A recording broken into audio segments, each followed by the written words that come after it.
Every night, before she turned off the lamp, Olivia scrolled up through her old messages with Vincent, her late husband, and typed one more text to his number. She never expected an answer. It was just her way of breathing. "I made your favorite pasta again. I wish you were here." She stared at it for a few seconds. The text was sent. He wasn't there to read it, but she sent it anyway. Sometimes she added a heart emoji. Sometimes just a simple "I miss you." Then she would place the phone on her chest, close her eyes and whisper, "Good night, Vincent." It has been 8 months since the accident. 8 months since the police officer came to her door with his heart in his hand. 8 months since the sound of her husband's laughter stopped echoing through their apartment. And yet, every corner of that home still carried his presence. His jacket still hung on the chair. His toothbrush still stood beside hers. His cologne still rested on the shelf, half used. Friends told her to move on. But how do you move on from breathing? She stopped attending church after the funeral. Every sermon about God's will made her angry. Every worship song made her cry. She'd sit at the back sometimes, but the moment someone said, "God gives and takes away," she would grab a bag and leave. If God gives, why take him so soon? Why take the only person who made me feel alive? Olivia was tired of pretending to be strong. She laughed when people were around, but inside she was drowning. Her grief wasn't loud. It was quiet and constant, like a heartbeat that hurt. That particular night, rain tapped softly against the window. She typed another message. "It rained today. You always said you loved the sound of rain. I tried to listen for you." She almost deleted it, then shrugged and hit send. The phone buzzed. She froze. A message had come in. Her heart jumped. For a second, she thought it was a network glitch, an old message looping back. But no, this was new. "I'm sorry for your loss." She blinked. Her throat tightened. Someone had replied. For a long minute, she couldn't move. Her fingers trembled over the screen. She typed and erased, then typed again. "Who is this?" The reply came quickly. "My name is Jerry. I'm sorry, I didn't mean to intrude. I just got this number a few weeks ago. I've been getting your messages. Tonight, I couldn't ignore it anymore." Olivia read it twice. Feeling heat rush to her eyes. She covered her mouth, unsure whether to cry or throw the phone away. "I didn't know they gave his number to someone else," she wrote finally. "I didn't mean to bother you." "You didn't bother me," Jerry replied. "Your words, they reminded me of something I lost too." That line stayed with her. She put the phone down but couldn't sleep. The next morning, she woke up before sunrise, staring at the ceiling. The house was too quiet. She reached for her phone again. His message was there. "They reminded me of something I lost too." She hesitated, then typed, "What did you lose?" She expected no answer. Maybe he'd change his mind about replying to a stranger. But a few minutes later, the phone buzzed. "My wife, 2 years ago." Olivia stared at the words. A long silence filled her room. To people, strangers, connected by pain neither asked for. She typed slowly, "I'm sorry." "Me too," he replied. "Some nights, the memories don't let me sleep either." She exhaled sharply and whispered, "Someone finally understands." That day felt different. The grief didn't disappear, but it felt lighter. For the first time in months, she didn't avoid breakfast. She made tea, opened the curtains, and sat quietly watching the sky turn pink. Maybe it was a simple fact that someone had heard her. When evening came, she texted him again. "Hi Jerry, I hope I'm not disturbing you." "Not at all," he replied. "How was your day?" They talked about small things, work, the weather, the strange way people treat you after loss. She didn't tell him everything yet, but she laughed once, and even that surprised her. As days turned into weeks, their messages grew longer. Sometimes, Jerry sent her short faith notes, not preachy, just gentle reminders. "I used to think God took her from me. he wrote one evening. But I've learned to see it differently. The world is full of noise. Heaven is rest. Olivia didn't respond for hours. That word, heaven, made her uneasy. It felt unfair that heaven got to keep Vincent while she was left here counting memories. When she finally replied, her words came raw. I used to believe in God. I don't know anymore. He didn't rush to fix her. He just wrote back, that's okay. God still believes in you. She stared at that message for a long time. For the first time in a while, she cried without bitterness. Later that week, Jerry shared more of his story. He had been a pastor once, still was technically, but after losing his wife, he stopped preaching for months. We were supposed to celebrate our 10th anniversary that week, he wrote. She was driving to meet me at the church when the accident happened. I kept thinking, how could God let that happen on a day meant for joy? Olivia read his messages in silence. She could almost hear his voice in the way he typed. Slow, thoughtful, broken, but peaceful. Grief almost made me quit ministry. He continued. Until one night, I dreamt of her. She said, don't make my absence the reason you stop shining. That was the night I decided to leave again. Olivia placed the phone on her lap and wiped her face. She wanted to believe that too, that the dead were at peace, that love didn't vanish with breath. But she wasn't there yet. Still, his words lingered. Something in her chest loosened. Days passed, then one Sunday morning, she woke up to another text from Jerry. I'm preaching again today. It still feels strange, but I'm learning to trust the process. Could you pray for me? She smiled faintly. She hadn't prayed in months, but she closed her eyes and whispered, God, if you're still listening, help him. It was the smallest prayer, yet it cracked open something deep. That night, she texted him after service. How did it go? Better than I expected, he said. I shared about hope, the kind that survives loss. It felt good to speak again. Olivia replied, maybe one day I'll find that kind of hope. He answered, you will. Sometimes hope is just grief wearing softer clothes. Weeks rolled by. Their messages became a quiet rhythm in both their lives. They didn't flirt or cross lines. It wasn't about that. It was two broken hearts learning how to speak again. Jerry's gentleness reminded Olivia of peace she thought she'd lost forever. He didn't try to drag her out of her grief. He simply sat with her inside it. And that made all the difference. One night, after a long day, she sent him a message. Do you ever stop missing them? He replied, no, you just learn to miss them differently. She asked, how? By letting love change form, from presence to memory, from voice to echo, from holding hands to holding faith. She couldn't respond. The tears came fast this time, not from pain, but from understanding. That night, for the first time since Vincent's death, Olivia slept without leaving the lamp on. A few days later, Jerry called, not a text, an actual call. His voice was calm, deeper than she imagined. I hope this isn't weird, he said with a nervous laugh. But sometimes, text can't carry tone. I wanted to say thank you.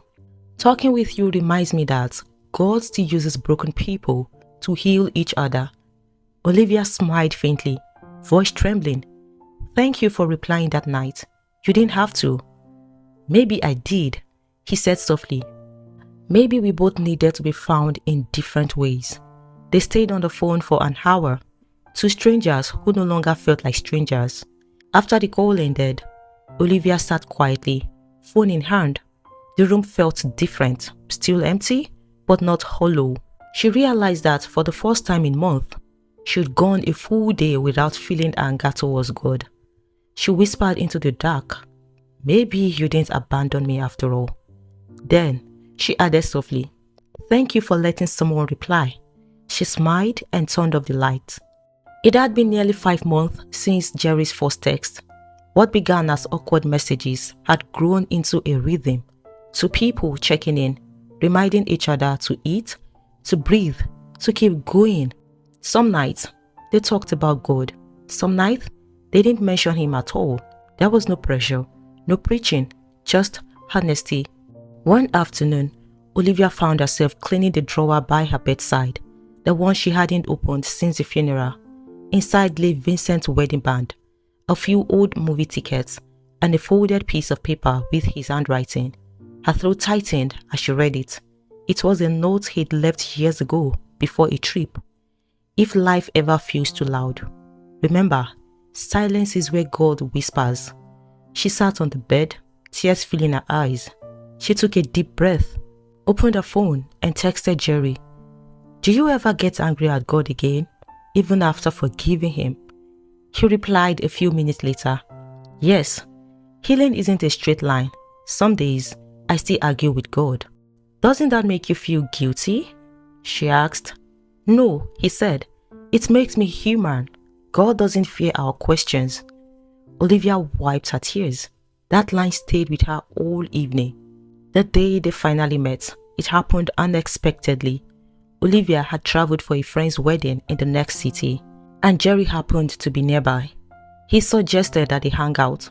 She hesitated but said yes. When she arrived at the restaurant, she spotted him instantly. Simple shirt, kind eyes, but same calmness his messages carried. They both smiled awkwardly before laughing. You are taller than I imagined, she said. And you look exactly like your text sounds, he replied. They talked for 2 hours straight, about nothing and everything, about loss, about hope, about the strange ways people heal. When she mentioned Vincent's name, Jerry didn't change the subject. He asked questions, listened, even laughed at the funny memories. That meant more to her than anything. Before leaving, Jerry said quietly, sometimes I think God lets certain people's path cross so they can hold a piece of each other's healing. She nodded. Maybe that's what this is. The next morning, Olivia had a dream. In the dream, she was standing in the same kitchen where Vincent used to make breakfast. Everything looked the same. The cabinet, the kettle. Then she heard his voice behind her. Leave, he said softly, the way only he ever did. She turned, and there he was, smiling, not ghostly, not distant, just Vincent in the simple shirt he always wore on weekends. Tears filled her eyes. I miss you, she whispered. I know, he said, but you have to leave again. She reached for him, but he stepped back, still smiling. Love doesn't die, he said. It just changes form. When she woke up, her pillow was wet, but her heart felt light. There was no fear, no aching, just peace. The kind that sits quietly inside you like a whisper you can't unhear. Later that morning, she made tea and opened the windows wide. The air smelled like fresh beginnings. Her phone buzzed. It was Jerry. Morning, Liv, you okay? She smiled. He was the only one who called her that now. I had a dream about Vincent. It wasn't sad this time.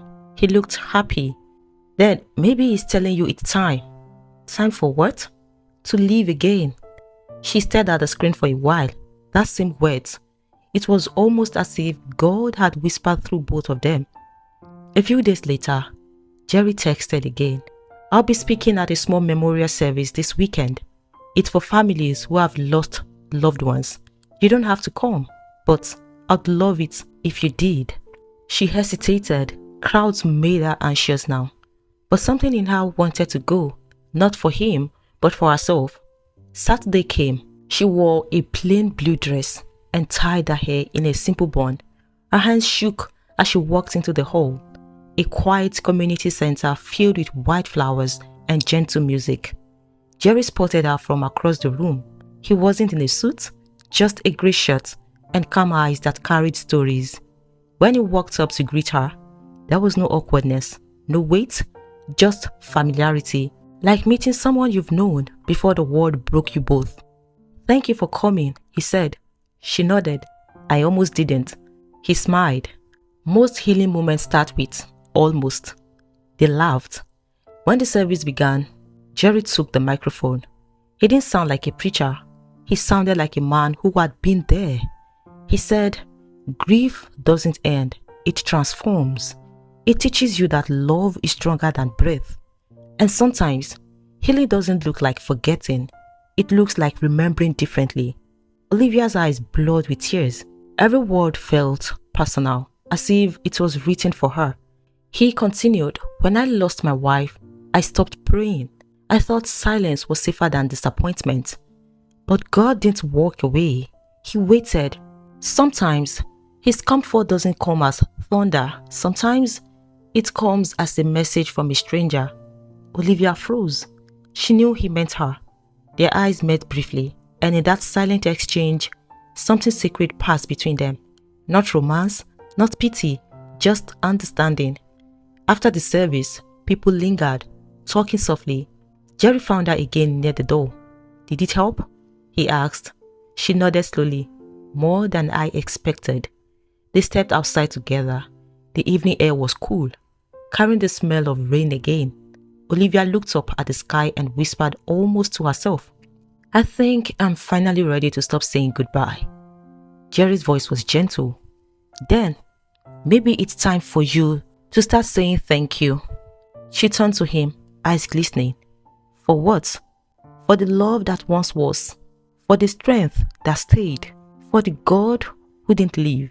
Olivia smiled, a real deep one this time, the kind that comes after surviving a storm. That night, she went home and opened her old messages to Vincent one last time. She scrolled through them slowly, every memory, every "I miss you."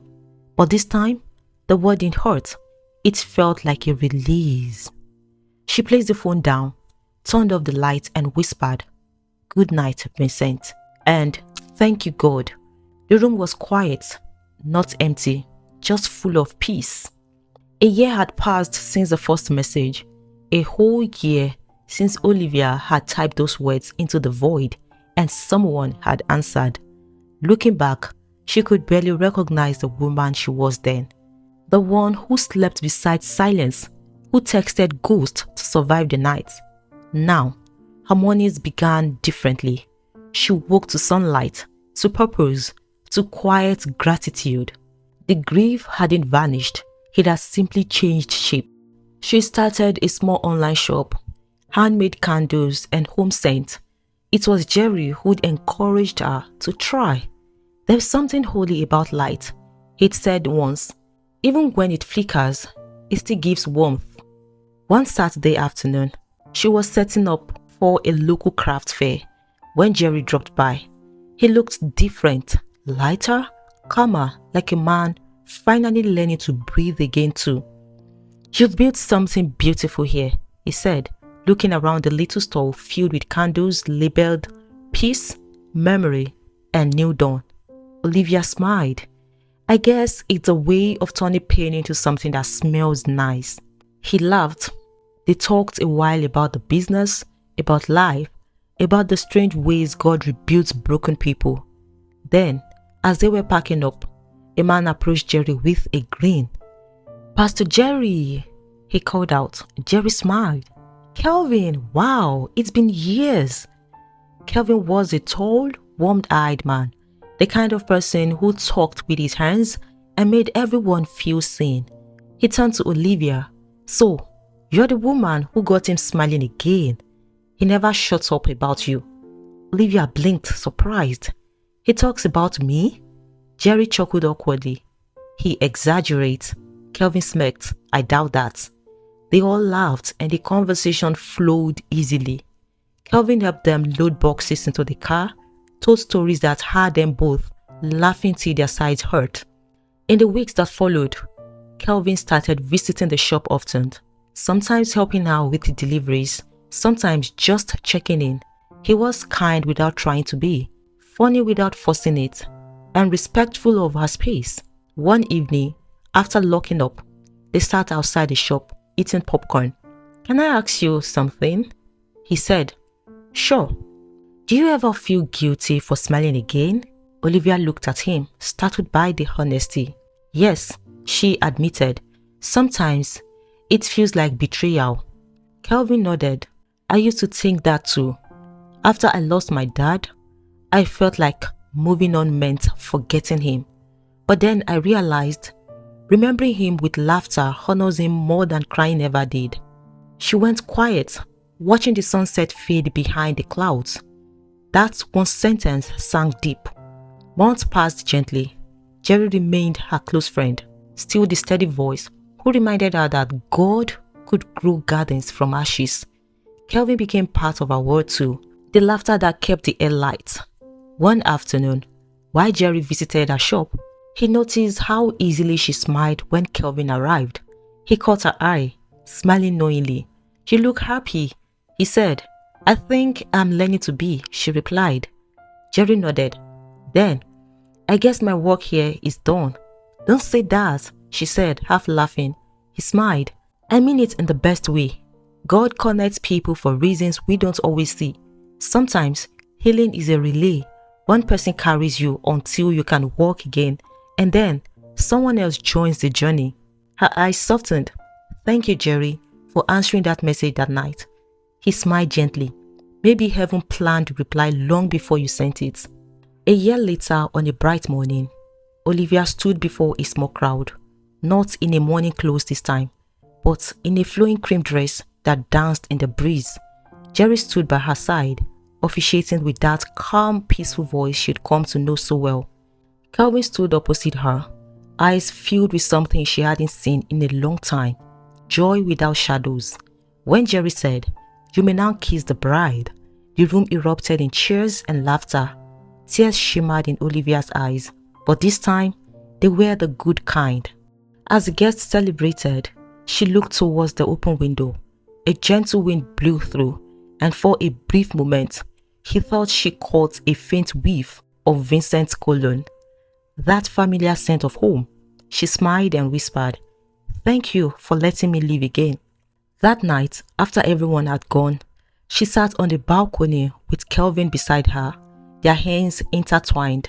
"I used to think my story ended the day he died," she said softly. Kelvin squeezed her hand. "Maybe it just changed chapters." She leaned her head on his shoulder, the night sky wide and kind above them. And somewhere deep inside, Olivia knew, love never truly dies. It just learns new ways to stay. Sometimes the hardest prayer is learning to live again. Olivia didn't find another version of Vincent. She found another reason to smile. And maybe that's how healing works. Not by forgetting who we lost, but by remembering them while choosing to live fully anyway. I hope you enjoyed this story. Please give it a like, drop a comment, and share with your friends and your loved ones. I'll see you in the next. Thanks for always watching. Goodbye.